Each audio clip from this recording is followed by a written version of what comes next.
Hello, എല്ലാവർക്കും നമസ്കാരം. Atom ഘടനയുമായി ബന്ധപ്പെട്ട് PSC പലതവണ ചോദിച്ചിട്ടുള്ള 3 ടേംസ് ആണ് ഐസോടോപ്പ്, ഐസോബാർ, ഐസോട്ടോൺ.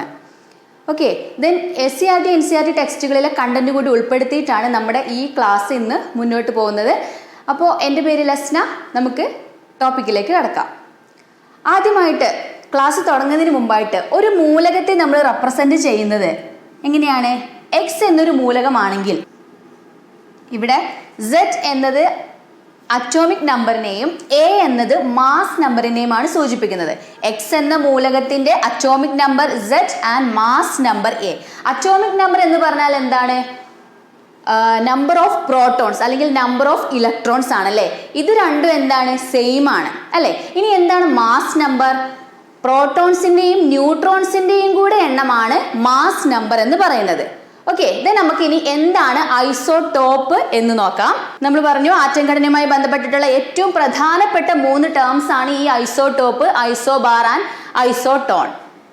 ദെൻ എന്താണ് ഐസോടോപ്പ്? ഒരേ അറ്റോമിക് നമ്പറും വ്യത്യസ്ത മാസ് നമ്പറുമുള്ള ഒരേ മൂലകത്തിന്റെ വ്യത്യസ്ത ആറ്റങ്ങളെയാണ് ഐസോടോപ്പുകൾ എന്ന് നമ്മൾ പറയുന്നത്. എന്താണ്? ഒരേ അറ്റോമിക് നമ്പറും വ്യത്യസ്ത മാസ് നമ്പറുമുള്ള ഒരേ മൂലകത്തിന്റെ വ്യത്യസ്ത ആറ്റങ്ങൾ. അതിൽ ഇമ്പോർട്ടൻ്റ് ആയിട്ടുള്ള ഒരു എക്സാമ്പിൾ ആണ് നമ്മുടെ ഹൈഡ്രജത്തിന്റെ എക്സാമ്പിൾസ്. അതായത് പ്രോട്ടിയം, ഡ്യൂട്ടീരിയം, ട്രിഷ്യം. പ്രോട്ടിയം എന്ന് പറഞ്ഞാൽ 1H1, deuterium 1H2 and tritium 1H3. ഇവിടെ നോക്കൂ, ഒരേ അറ്റോമിക് നമ്പർ ആണ് അല്ലേ. 1 എന്നതാണ് ഈ 3 ഐസോടോപ്പിന്റെയും അറ്റോമിക് നമ്പർ. മാസ് നമ്പർ നോക്കൂ, 1, 2, 3. അപ്പോൾ ഒരേ മൂലകം തന്നെയാണ്. ഹൈഡ്രജൻ എന്ന മൂലകത്തിന്റെ വ്യത്യസ്ത ഐസോടോപ്പുകളാണ് നമ്മൾ കണ്ടത്.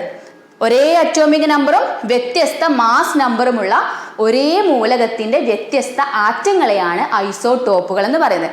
ക്ലിയർ ആയിട്ടുണ്ടാവുമെന്ന് വിചാരിക്കുന്നു. അടുത്തതായിട്ട് നമുക്ക് ഇവയുടെ ഉപയോഗങ്ങൾ, ഇത് ഇമ്പോർട്ടൻ്റ് ആണ്, എല്ലാവരും ശ്രദ്ധിക്കുക. ഒന്നാമത് 1H2 അഥവാ ഡ്യൂട്ടീരിയം ആണവ നിലയങ്ങളിൽ ഉപയോഗിക്കുന്നു. ഡ്യൂട്ടീരിയം ആണവ നിലയങ്ങളിൽ ഉപയോഗിക്കുന്നു.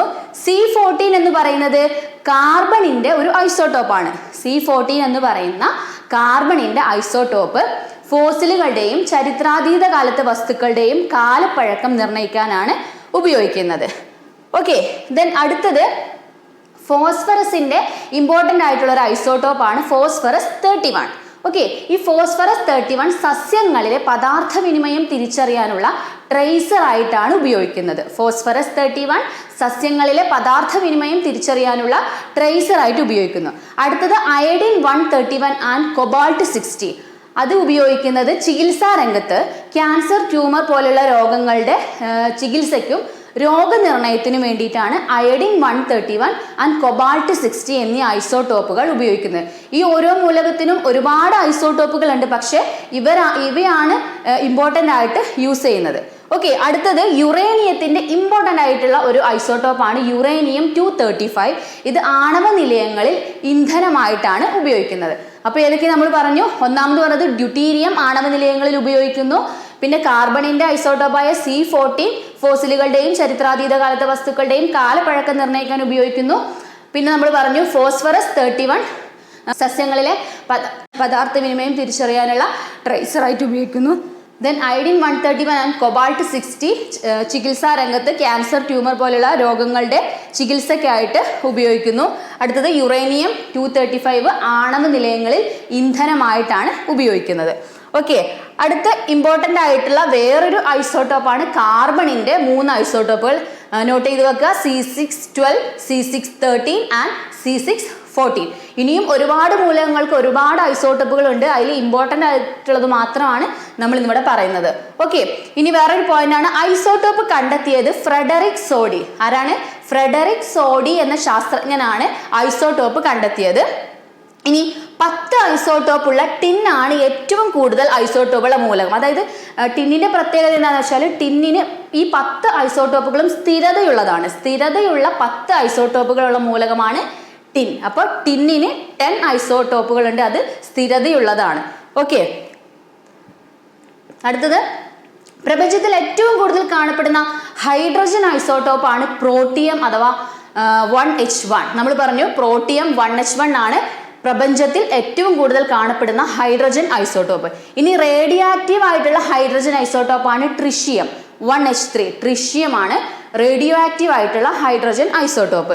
ഇനി കാർബണിന്റെ റേഡിയോ ആക്റ്റീവ് ഐസോട്ടോപ്പാണ് നമ്മൾ നേരത്തെ പറഞ്ഞ C614. ഓക്കെ, C614 ആണ് കാർബണിന്റെ റേഡിയോ ആക്റ്റീവ് ആയിട്ടുള്ള ഐസോട്ടോപ്പ്.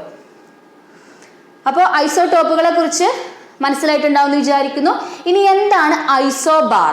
ഓക്കെ, അപ്പോൾ നമ്മൾ പറഞ്ഞു ഐസോടോപ്പിൽ എന്തായിരുന്നു, ഒരേ അറ്റോമിക നമ്പറും വ്യത്യസ്ത മാസ് നമ്പറുമുള്ള ഒരേ മൂലകത്തിന്റെ വ്യത്യസ്ത ആറ്റങ്ങളായിരുന്നു ഐസോടോപ്പുകൾ. ഓക്കെ, ഇനി ഐസോബാർ എന്താണ്, ഒരേ മാസ് നമ്പറും വ്യത്യസ്ത അറ്റോമിക് നമ്പറുമുള്ള ആറ്റങ്ങളെയാണ് ഐസോബാർ എന്ന് പറയുന്നത്. മാറിപ്പോകരുത്, ഒരേ മാസ് നമ്പറും വ്യത്യസ്ത അറ്റോമിക് നമ്പറും ഉള്ളതാണ് ഐസോബാറുകൾ. അപ്പോൾ ഐസോടോപ്പിന് അറ്റോമിക് നമ്പർ സെയിം, ടോ അങ്ങനെ ആലോചിച്ച് വെച്ചാൽ മതി. ഐസോടോപ്പിന് അറ്റോമിക് നമ്പർ ആണ് same. Okay, then mass number ഒരേ മാസ് നമ്പറും വ്യത്യസ്ത അറ്റോമിക് നമ്പറുമുള്ള ആറ്റങ്ങളെയാണ് ഐസോബാറുകൾ എന്ന് പറയുന്നത്. അതിന് എക്സാമ്പിൾ ആണ് കാൽഷ്യം 2040, ആർഗൺ 1840, പൊട്ടാസ്യം 1940. ഓക്കെ, ഇതിന് നോക്കൂ, ഒരേ മാസ് നമ്പർ ആണ്, മൂന്നിനും 40 ആണ് മാസ് നമ്പർ, പക്ഷെ അറ്റോമിക് നമ്പർ ഡിഫറെൻ്റ് ആണ്. 20, 18, 19 ഇങ്ങനെയാണ് അതിൻ്റെ അറ്റോമിക് നമ്പർ വരുന്നത്. അപ്പോൾ ഒരേ മാസ് നമ്പറും വ്യത്യസ്ത അറ്റോമിക് നമ്പറുമുള്ള ആറ്റങ്ങളാണ്. ഇത് വ്യത്യസ്ത മൂലകങ്ങളായിരിക്കും. ഓക്കെ, അപ്പോൾ ഇത് മനസ്സിലായിട്ട് വിചാരിക്കുന്നു. അടുത്തത് എന്താണ് ഐസോടോണുകൾ? ഐസോടോൺ എന്ന് പറഞ്ഞിട്ടുണ്ടെങ്കിൽ ഒരേ എണ്ണം ന്യൂട്രോണുകൾ അടങ്ങിയ ആറ്റങ്ങളെയാണ് ഐസോടോണുകൾ എന്ന് പറയുന്നത്.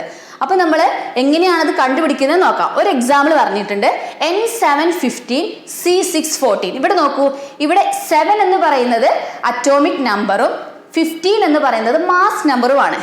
അപ്പൊ ഇവിടുത്തെ ന്യൂട്രോണുകൾ കണ്ടുപിടിക്കാൻ നമ്മൾ പറഞ്ഞു, മാസ് നമ്പർ എന്ന് പറഞ്ഞാൽ എന്തായിരുന്നു, അറ്റോമിക് നമ്പറും പ്രോട്ടോണുകളുടെ എണ്ണവും ന്യൂട്രോണുകളുടെ എണ്ണവും കൂടി ചേരുന്നതാണ് മാസ് നമ്പർ. അപ്പൊ ന്യൂട്രോണുകളുടെ എണ്ണം കാണാൻ എന്ത് ചെയ്താൽ മതി, ഈ 15 നിന്ന് 7 നമ്മൾ കുറച്ചാൽ മതി അല്ലേ. അപ്പൊ ഇവിടെ ന്യൂട്രോണുകളുടെ എണ്ണം 8 എന്ന് കിട്ടും. അതേപോലെ ഇവിടെ നോക്കൂ, C614 ആണ്, 14 മാസ് നമ്പറും 6 അറ്റോമിക് നമ്പറും.